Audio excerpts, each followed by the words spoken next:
Duggar's got wheels, man. He's got game. I just don't know that he's going to hit enough at the major league level. That is yet to be determined. Raptors up 106-101 according to my feed. I know I'm watching right now, dude. It's crazy. Honestly, man, I live close to the Warriors, and they're probably the team that I follow the most in the NBA. But I feel like them winning championships has been detrimental to the league. So I feel like Toronto winning the championship is almost going to be good for the game of basketball. Well, I mean, it's like it's always good when a true outsider wins. Like, it's like in baseball we get tired fast. We don't really. I mean, I'm a Cub fan, but I know that the zeitgeist is we don't really want to see the Yankees or the Red Sox or the Houston Astros or the LA Dodgers or the Chicago Cubs or the St. Louis Cardinals. I mean, the Dodgers haven't won a World Series since, what, 87? The Kirk Gibson World Series? But right? haven't they lost 2 in a row? I mean, is there still a... Yeah, they've lost. They've been there. I get it. But they haven't won one yet, so I don't necessarily think that could be tired. I definitely wouldn't want to see it as a Giants fan. But I like, don't think that wouldn't it be? I mean, like, out of all the teams in baseball right now, wouldn't the most fun team to win the World Series here be the Minnesota Twins? Or the Tampa Bay Rays, man. Honest to God. Yeah, one of those two teams. Yeah. I would love to see the Rays in a World Series, or the Rockies. A team like that that's been close but never gotten over that hump. I was big on when we were doing like our predictions for the season. I was picking the Rockies to win the division. I could not predict what happened to their bullpen. I mean, I looked at going into the season with Marquez, Freeland, Gray, Anderson, that this was probably the best Rocky pitching staff I've ever seen. And I mean, Marquez has been fine, and Gray has been okay, but Freeland, what the hell happened there? I don't know, man. He has been just abysmal after being so great last year. The numbers said he was going to be repeatable, and you get ERA over 7 right now, and is in the minor leagues. He's been my biggest disappointment of my entire. I drafted him in several leagues, and he's been the big bust. Was he abducted by some comic book supervillain and had like his mind switched with Lucas Giolito's, and that's how they both got better? Maybe somehow I don't understand it, man. But it's definitely baffling to me to see it happen the way it's gone down. So that was it. But they have some bright spots going on. 2 of the guys that when I follow minor leagues that people that scouts rave about, but people stay away from because they're going to be Rockies pitchers, were Ryan Rollison and Peter Lambert. And Peter Lambert came up and he's looked really good. Now, admittedly, Lambert's pitched. Have you seen his? I think he pitched. I know one of the games against the Cubs. I want to say both games against the Cubs, and he beat us twice. Have you seen Lambert's? No, but I will have to pay attention to him. I haven't been paying that much of attention to Rockies. I've honestly been consumed the last 2 weeks. I've been consuming about the least amount of baseball I think I've ever consumed in my life. I've been so swamped. Yeah, there was it's like as I say that like we're probably not as prepared as we'd like to be. But when you get 2 guys that like baseball as much as you and I talking, it's still going to be somewhat interesting, right? Oh, definitely. There's definitely plenty of things to talk about. You want to talk about Chris Paddock getting sent down? What do you feel about that situation? Because I'll get there real quick, but I want to give you the numbers on this. He pitched versus Chicago in Chicago. Sorry, he pitched versus Chicago in Chicago on June 6th. Went 7 innings, allowed 1 run, struck out 9. Then he pitched versus Chicago in Coors Field. He admittedly only went 5 innings, allowed 1 run, struck out 3. So he's sitting here 2-0 with 150 ERA and a .83 WHIP. That's pretty stellar. And the Cubs are not. Let's see if he can sustain it. Cubs are not a slouch lineup, But Chris Paddock. My thing about starting pitchers is when they come up and they have success early, that's because the league has no scouting report on them, and then they haven't figured them out yet. And we see it with a guy like Paddock, where he was so dominant so early because his stuff played. But once the scouting report was out on him, you could see his last 4 or 5 starts. I want to say he's got an ERA over 4. Really? And so he started to struggle. Yeah, if you look at his last 4 or 5 starts, his ERA over 4 is like 4.55. Yeah, and he literally raised his ERA from like 150 to like 3.13 in a matter of like a week, or like a month, I guess, 4 starts, and they sent him down. And they're saying it's to limit his innings, but I don't agree with it, man. If you're going to limit his innings, then you should be doing it. You should have been handling him differently from the start of the season. I know they kept him on a pretty strict pitch count, etc. But I don't agree with putting him down in the minors, man. I don't see how it's helpful to him in any way, shape, or form. Yeah, it looks like he let up 6 runs versus the Dodgers, but got saved a little bit by errors, so only had 3 earned. And then he had a good game versus Arizona. Then got 4 versus the Yankees at the Yankees, 5 versus the Phillies, and then I guess if you let up 3 to the Giants in San Francisco, then you go. Yeah. He went from being a top 5 pitcher in the league to being league average in like less than 5 starts. In the one league that I drafted him in, we made that like early season kind of crazy trade where we moved like Paddock and somebody else for David Price and Corey Kluber. And if Kluber comes back, we're gonna look like freaking geniuses. Yeah, you will. You totally will. You know? And I said it about Paddock a little while ago that there was no way he was pitching more than 150 innings this year. I just didn't think that's how the Padres were planning on handling that situation. It was just surprising to me, to be honest with you. I still like Paddock. I mean, he was my pick for Rookie of the Year. I still like what I saw. I mean, like, just because, I mean, the better pitchers, that's the way things happen. It's like you have a little bit of surprise factor, a little bit of no knowledge factor, and then they sort of figure you out. And then the difference between a major league pitcher and a great major league pitcher is, do you adjust to figure them out and see what exactly. And you make the adjustments. That's what the major league game is about: making adjustments at the highest level. And I mean, a lot of guys have flourished in it. We've seen a lot of these young guys flourish, but a lot of guys still struggle with it, and it's a age-old thing. I don't know if 3 games is enough to say he can't do it.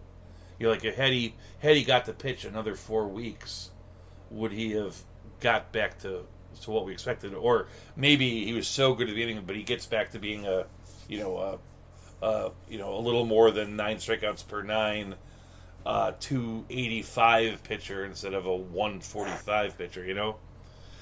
So, dude, we got a 3-point game over here. Toronto's up by 3, 111-108 with 23 seconds on the clock, and Golden State has the ball right now. Do. You want to call the shot? You want to rebroadcast this without the rights to rebroadcast it? No, we totally don't have to. I just thought it was interesting. Like I said, I'm keeping an eye on the situation. You know, it's cool. Game 7s are awesome, man. I've never actually been a part of a Game 7. The closest I ever came was the 2011 World Series. We actually had bought tickets to Game 7 in St. Louis. And I don't know if you remember that World Series, but there was rain delay, and they called one of the games and they delayed it. And in the process, I couldn't change my flight over. So we ended up selling our Game 7 tickets and ended up going to Game 6. Now, you remember Game 6 in St. Louis, 2011 was the big David Freese crazy game. So we ended up at that game instead of Game 7, which was, amazing in its own right. But it's still, I've just never been to a Game 7 before in the World Series. I've been to Game 7s in the NLCS, etc., but always wanted to go to that final World Series Game 7 where so much is on the line. I just think it would be cool. I've only been to one World Series game, and it was a Game 7, and it was sort of a fluky thing. I think I've recounted the story on my podcast, but in the episodes that no one listened to because they probably didn't get published, early on, like the thing. But in 1997, I was married to my first wife, and she was a big Dolphins fan, right? Uh-huh. And she was a Braves fan, and so we'd make a point to go to like one Braves-Cubs game, and we'd make a point that if the Dolphins ever played the Bears, we'd go to that game. So sure. We had planned on taking a Monday off from work and spending this weekend in Miami to go see the Cubs. We had tickets to the Bears-Dolphins game, and the Cleveland Indians Marlins game. The Miami Marlins went 7 games, and so the Marlins had the rights to the stadium on Sunday night, which pushed the Bears game into being a second Monday night game on Monday, so like there were 2 Monday night games. So, we call and we take an extra day off work and stay at the hotel room the next day. So we're sitting there like at 7 p.m. on Sunday night going, we ought to do? We ought to go down to where the Marlins play and just like soak up the atmosphere, let's get a drink in a bar across the street and watch the game with all sure. the Marlins fans.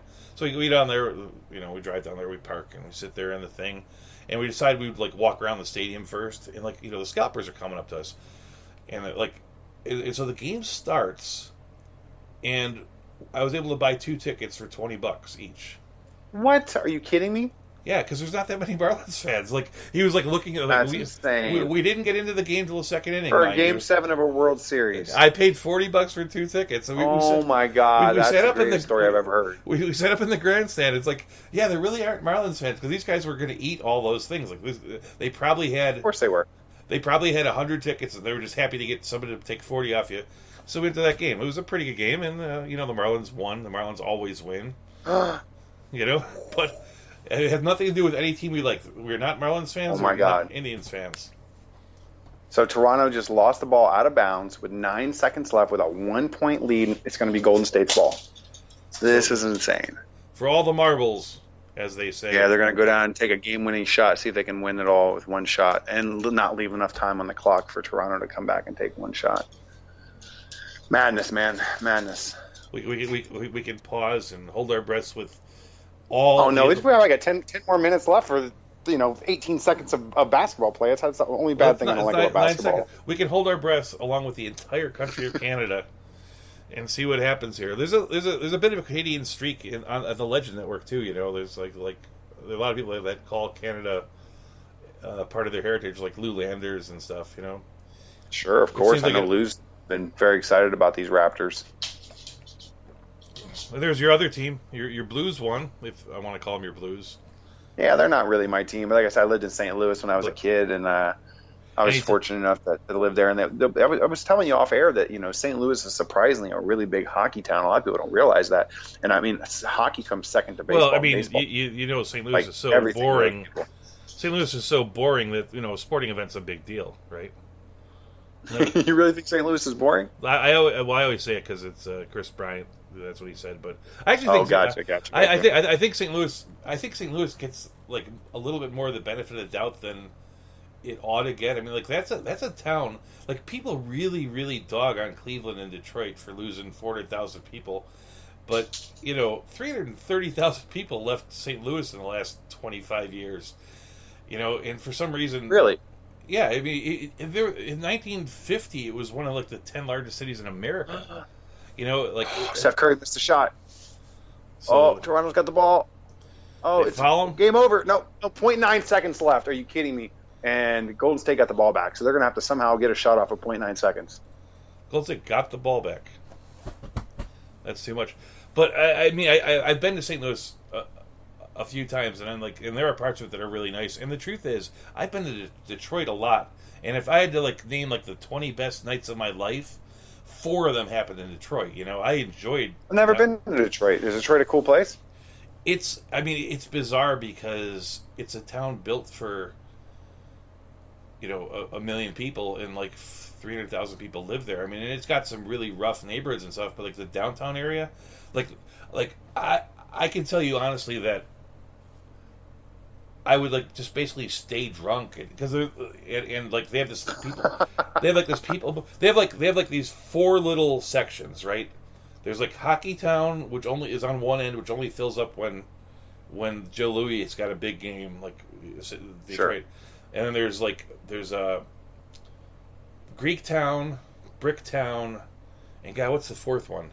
But they're literally like a 3-block stretch, 1 block from each other. So it's like this 8-block square where there's there's great Ethiopian food and cool Irish bars, and there's 2 casinos, and if you go to the Motor City Casino, their dealers can't add, so they'll let you win on games that you lost. It's thank you, Detroit Public Schools. It's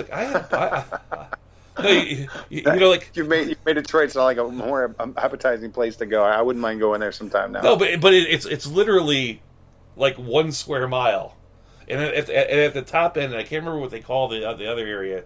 I know it's Hockey Town, Greek Town, Brick Town, but the top area has their old theater, the Vic Theater. It's not the Vic. It's the